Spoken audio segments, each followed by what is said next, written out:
Good afternoon, Packers fans. Aaron Negler here with your Packers Daily Chat, coming to you live on the Cheesehead TV social channels. It is Tuesday. Thank you for your patience. No daily yesterday and a short one on Friday, but it's good to be back with you guys here talking green and gold to Packers fans worldwide, because that's what we do here at Cheesehead TV. And it's also kind of crazy to think that I will be in Wisconsin next week. Holy Toledo.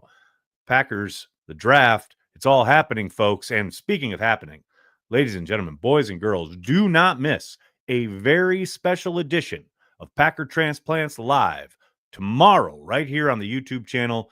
We have Packers safety Evan Williams joining us. Before Corey and I dive into our nonsense, we're going to talk to Evan about his rookie season, what he's been up to this offseason, his plans for 2025 and beyond as a Packer. It's going to be a lot of fun. Hope you guys will join us right here, 5 p.m. Eastern, 4 p.m. Central, Packer Transplants Live on the Cheesehead TV YouTube channel. Don't miss it. It's going to be a lot of fun, and mostly because I get to talk to you guys. We all know Packers fans worldwide are what we are all about here at Cheesehead TV, and I thank each and every one of you for utilizing Cheesehead TV in any way, shape, or form to connect to the Green Bay Packers, because that's essentially why we're all here, and I appreciate each and every one of you. Hope you're all doing well. I had a great weekend down in New Orleans. Went to a wedding. I got a little too stupid. It was a lot of fun. I am definitely still dragging today, so I apologize for maybe my lack of energy comparative to normal, because holy cow, we didn't get home until 1 a.m. last night. Up early today.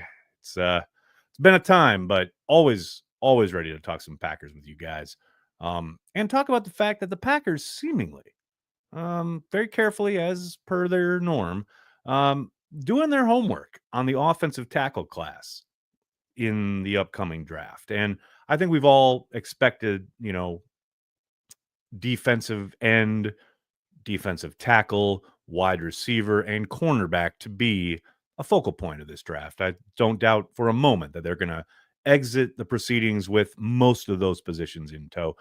But I will admit, offensive tackle, now a premium position, always one you're going to be looking at. There's no doubt about it. But the fact that they have now brought in, I believe, 4 offensive tackles for their pre-draft visits of the 30 that are allotted, I mean, yeah, that's notable, I think. The latest that has been reported, and that's the other thing, we don't know every single one up to this point. Usually we get reports of who's in-house, but that doesn't mean it's exhaustive.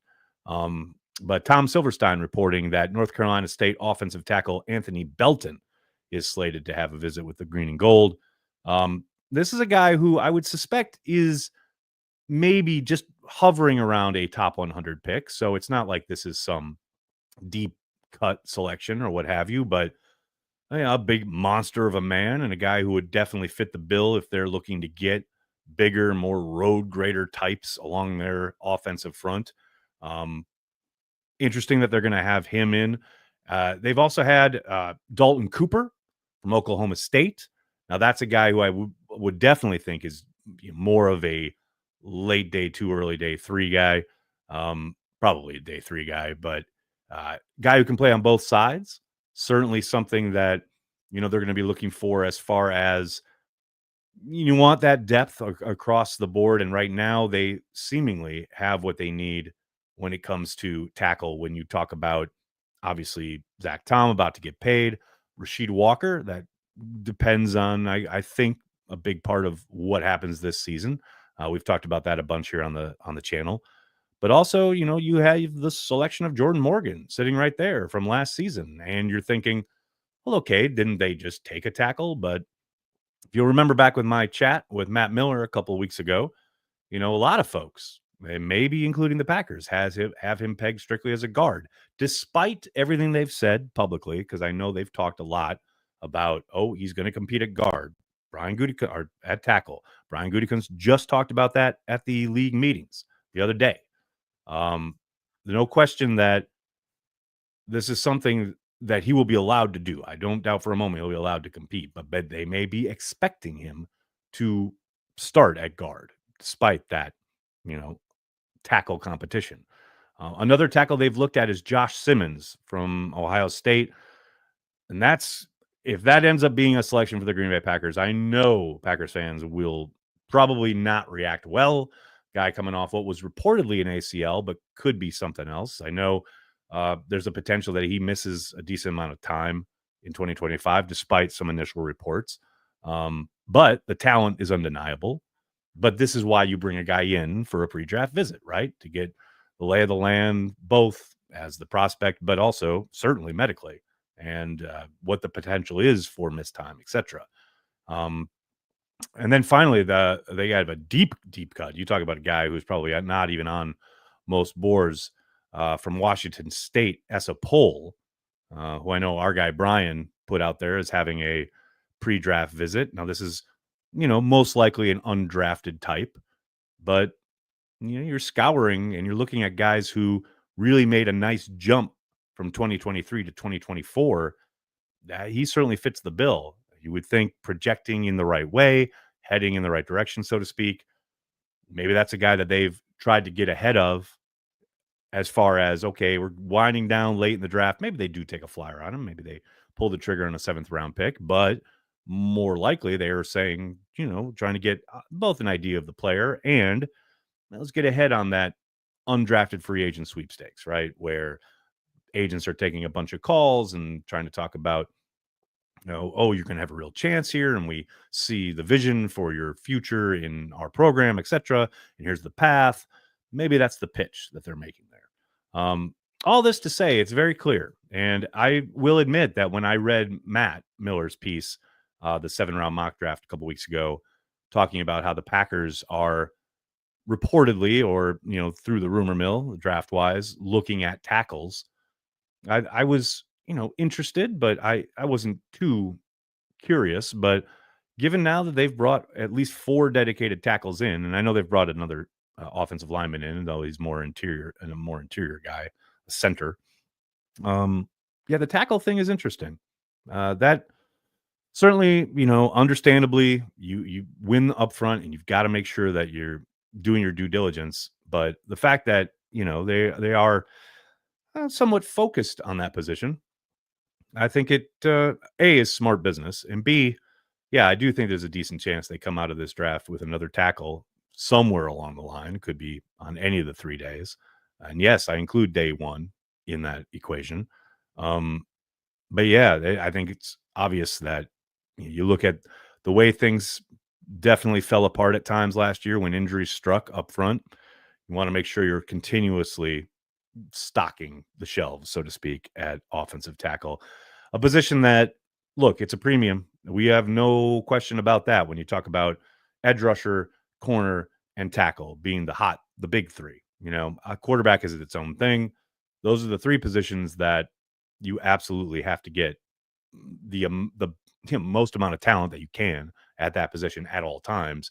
And they've done things in the past, like the Caleb Joneses of the world, trying to bring him along until it's time to move on, which they did last season, which is a swing and a miss as far as trying to develop a guy.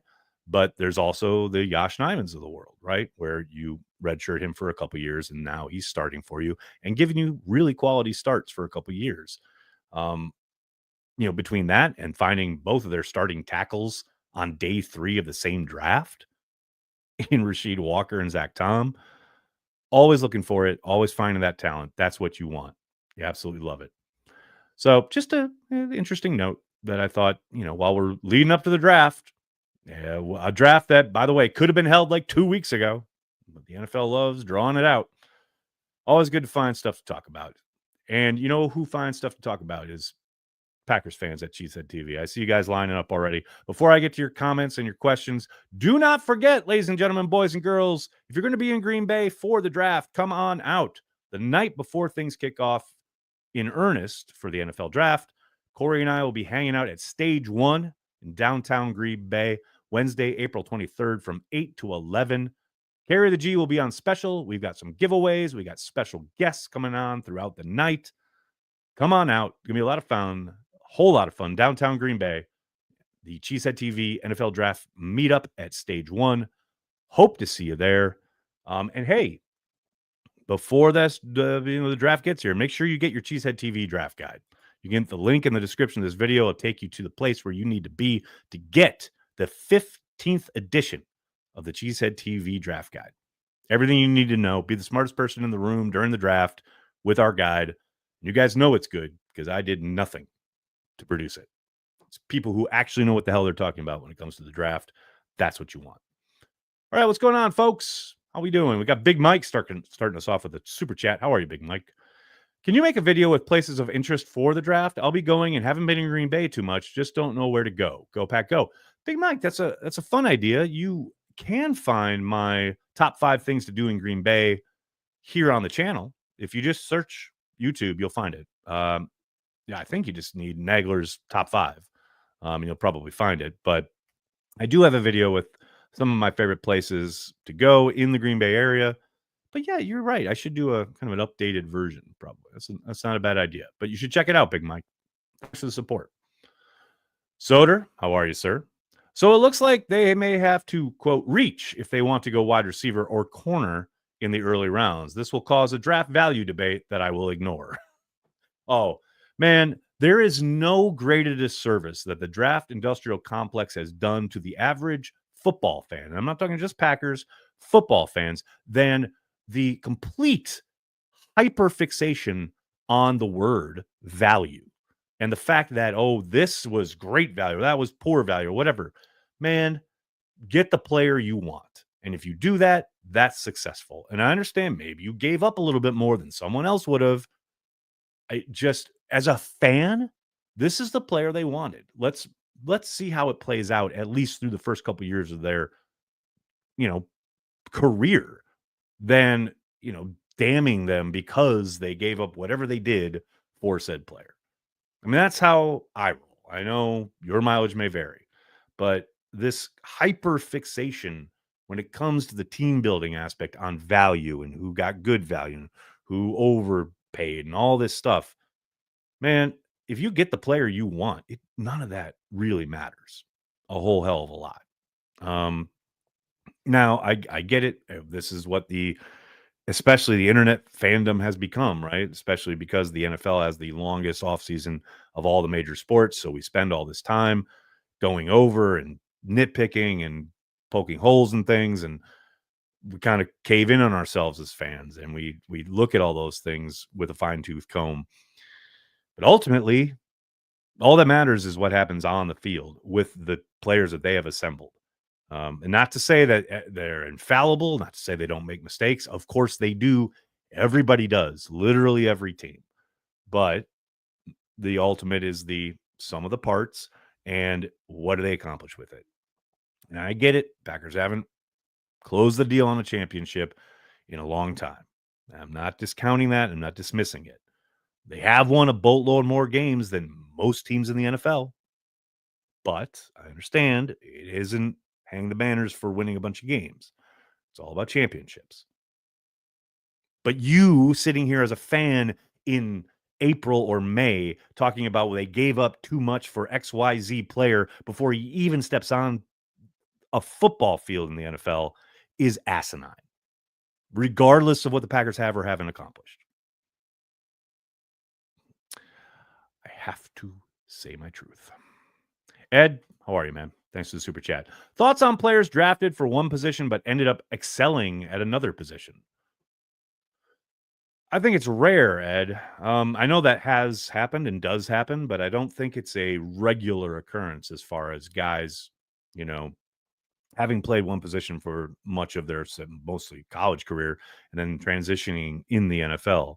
Not saying it doesn't, but it is a rare occurrence. So I don't have too many thoughts on it other than it's a pretty big gamble. Jason, how are you, man? Thanks for the super chat. Will you be submitting your mock draft before the real draft? And will Mike Renner be making an appearance on Cheesehead TV? I should talk to Mike. No doubt about it. I'm actually going to be talking with Emery Hunt later this week. I know he just had his draft guide drop. Emery and I go way back. Love him. Talk to him each and every draft season. Mostly try and focus on like day 3 guys we haven't talked about or heard about a billion times at this point in the process. But yeah, I will reach out to Mike. Big fan of Mike. Does great work. And no, I will not be submitting my mock draft because I won't be doing a mock draft. The only mock draft I'm going to do this year, and this is true, is the day before the draft in Green Bay. I will be at the mall, and myself, Andy Herman, Corey Banky, I think Paul Brettel might stop by. Um, Maybe a few other folks. We're going to be doing kind of a Q&A at the mall, and we're going to be going through a mock draft. As a group, we're going to be kind of talking through it the first round, and that is the only mock I am going to be participating in this year. So if you want to get any kind of inkling about what I'm thinking when it comes to the NFL draft and the first round, get to the mall on Wednesday in 2 weeks. Joe, how are you, man? I think Josh Simmons tore his patellar tendon, not his ACL, and says he'll be ready for training camp. I read what he said. I also know that that's probably putting the best spin possible on it. You never know, and that's why they have him in for the visit, right? And they get the actual medicals and see what the prognosis is. But yeah, that's the hope, right? Absolutely. But you never really know. The medical info is one of the most prized and precious things the NFL teams, doctors, etc.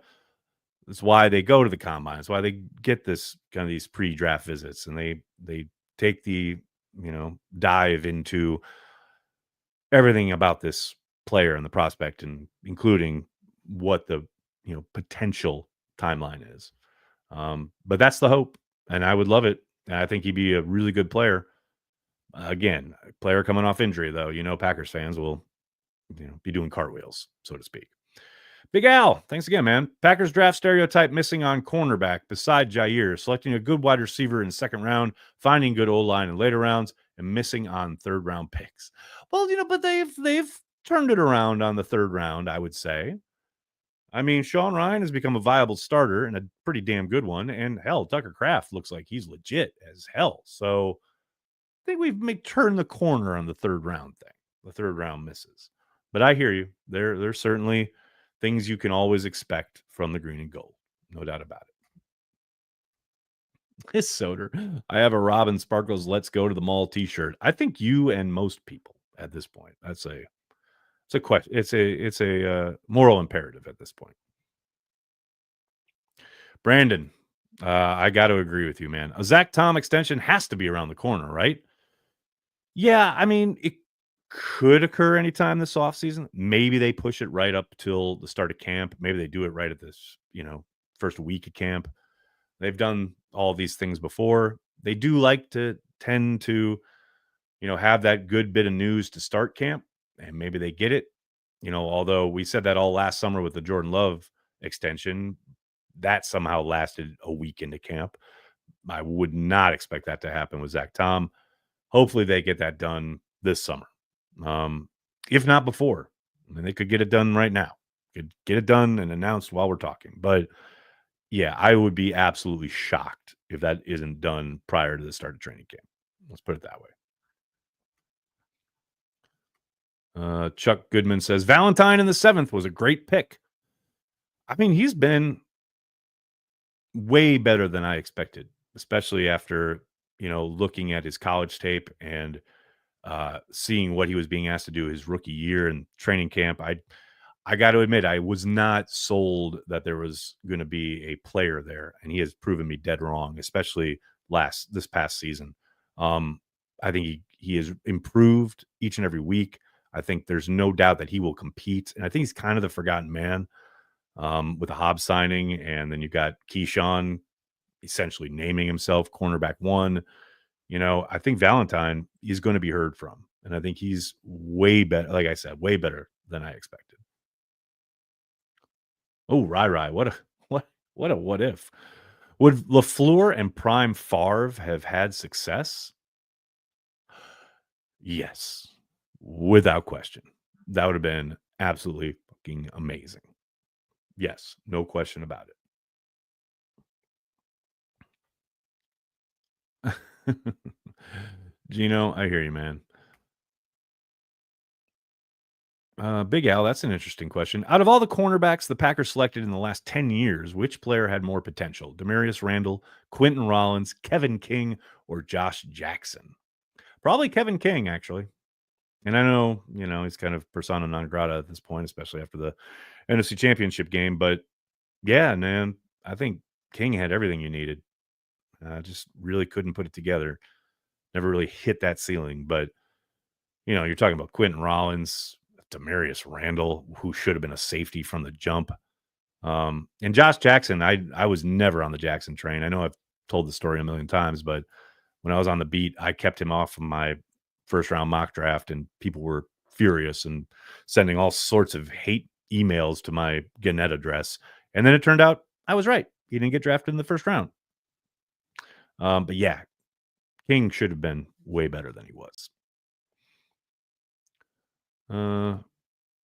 Oh,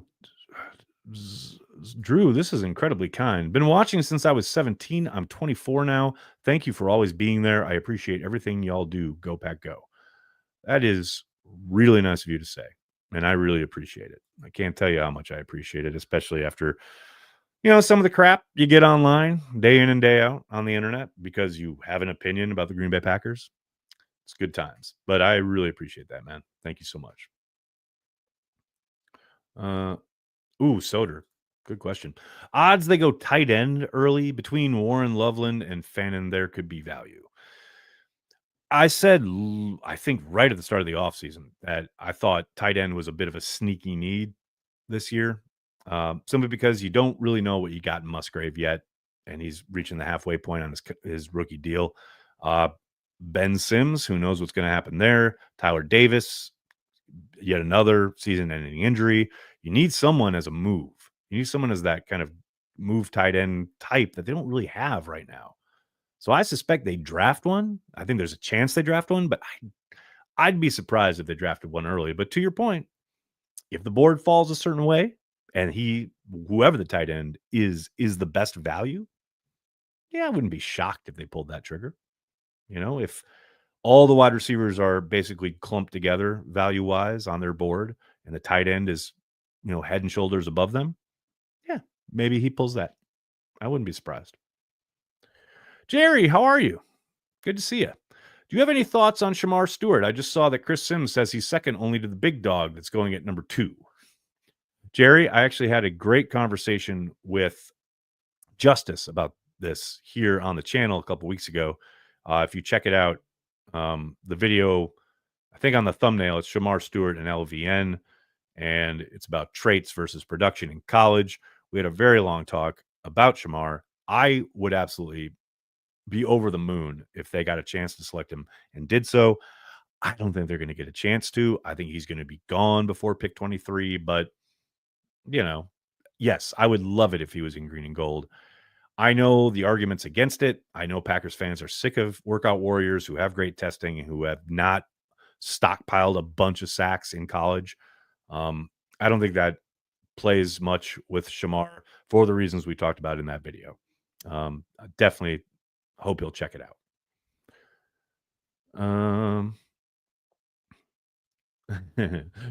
Deshun says, why can't we ever draft an elite first round pass rusher? Because most elite, if you're talking true elite pass rushers, are taken in the top 10. That's why the Lucas Van Ness selection is so frustrating because he's done so little his first 2 years. And I know he spoke a little bit about it today because the Packers kicked off their tailgate tour around Wisconsin, which he's participating in. He knows the pressure's on. He knows this year it is put up or shut up time. It's very apparent that he understands the assignment.